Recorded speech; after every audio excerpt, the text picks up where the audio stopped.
Hi mga Frenchie! Nandito tayo ngayon sa Hyatt Hotel sa may Jumeirah branch kasi pupuntahan natin yung Woks Restaurant. Kaya halika, tara! At kasama ko nga pala dito syempre si Wellard at si Jelay. At eto nga ang kanilang pinopromote ngayon, ang kanilang 29 dirhams lang. Kaya halika na, dali, puntahan na natin ang Woks Restaurant at alamin natin kung ano nga ba mga promo ang meron sila.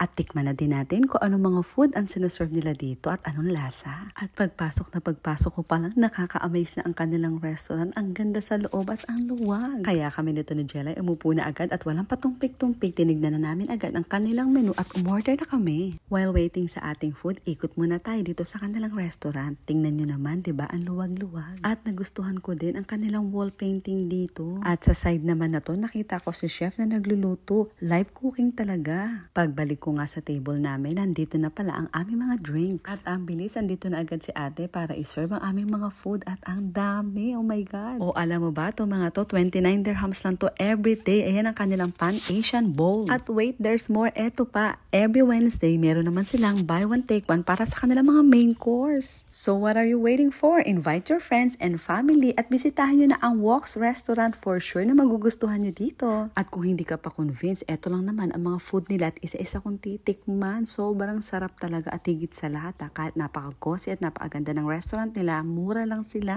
O diba? Ang social, expensive ang itsura pero ang food hindi ganun kamahal at hindi tinipid sa lasa kahit pamura. Kaloka naman kasi tingnan nyo naman ang subo ko dito. Hindi talaga ako nagpaawat at hindi ko inisip ang diet dito. Actually, babalik pa nga uli ako dito next week. O diba? And by the way, maraming salamat ka pala Woks Restaurant sa pag-accommodate sa amin. Ang babait ng kanilang mga staff pati yung chef. At kung decided na kayo pumunta dito, huwag kalimutan na mag-search sa Google para hindi ka maligaw. Alam nyo na, Google tayo para sakto ang ating location. Para hindi ka na uli magpaikot-ikot na tulad ng ginawa ng jowa mo, pinaikot ka lang. At balik tayo sa food. Eto nga at talagang inisa-isa ko lahat ng kanilang food. Wala akong masabi. Masasabi nyo yan pag kayo pumunta dito na tama ang chismis. Masarap ang kanilang food. At bago ko pa makalimutan, ito pa ang isang chika ko, ang kanilang mga beverages. Buy one take one lang naman every day. Kasi sa pamilyang ito, wala dapat mauuhaw. So ayun lang mga ka-Frenchie. Sana makabisita kayo sa Woks Restaurant sa Hyatt Hotel. Maraming salamat.